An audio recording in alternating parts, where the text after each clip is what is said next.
आपने जीवन में सीताफल तो बहुत खाए होंगे। सीताफल का भी अपना एक मनोविज्ञान होता है जो हमारे जीवन से जुड़ा होता है। सीताफल में हम गूदे के लिए सीताफल खाते हैं, लेकिन जैसे ही मुंह में डालते हैं, काले बीज को निकालने में ही हमारा पूरा ध्यान चला जाता है और गूदे का स्वाद हम ले ही नहीं पाते। ठीक वैसा ही हमारा जीवन है कि हम भी जीवन में अपने निगेटिव बातों को ध्यान में रखकर अच्छी बातों को हम भूल जाते हैं और गूदे का स्वाद लेना ही भूल जाते हैं। बिल्कुल सही कहा आपने। सभी धर्मों में लालच को महापाप कहा गया है, परंतु आज लालच ही मुख्य प्रेरणा द्वार है। ऋषि मुनि आध्यात्मिक मूल्यों को सर्वोच्च महत्व देते हैं।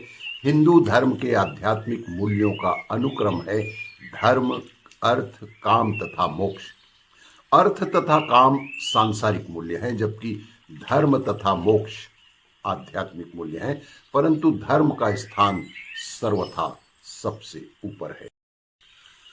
जीवन के हिंदू दृष्टिकोण के अनुसार सात्विक सर्वाधिक ऊंचा आदर्श है। इसके बाद राजसी का स्थान है, जो एक आदर्श नहीं परंतु सामाजिक आवश्यकता अवश्य है। तामसिक सबसे अधिक अपमानजनक वृत्ति है, जिससे सभी बुद्धिमान हमेशा दूर ही रहते हैं और तामसिक प्रवृत्ति से हमें अपने आप को बचाकर ही रखना श्रेयस्कर होता है। मनु की पद्धति में सतत्व को न्याय की संज्ञा दी गई है और राजसत्व को आकांक्षा की तथा तमस को इच्छाओं की। महापुरुषों के चिंतन मनन को मनुष्य के परम आनंद के रूप में देखा गया है। आंतरिक शांति तथा आध्यात्मिक ज्ञान के लिए समर्पित जीवन ही मानव गतिविधियों का सर्वोत्तम रूप माना गया है।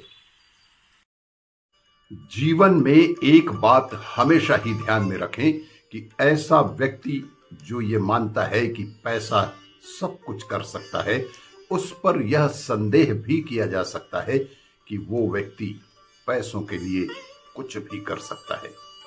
आप अपने आसपास ऐसे व्यक्तियों से निश्चित रूप से थोड़ी दूरी बनाकर ही रखें, यही आपके लिए श्रेयस्कर होगा।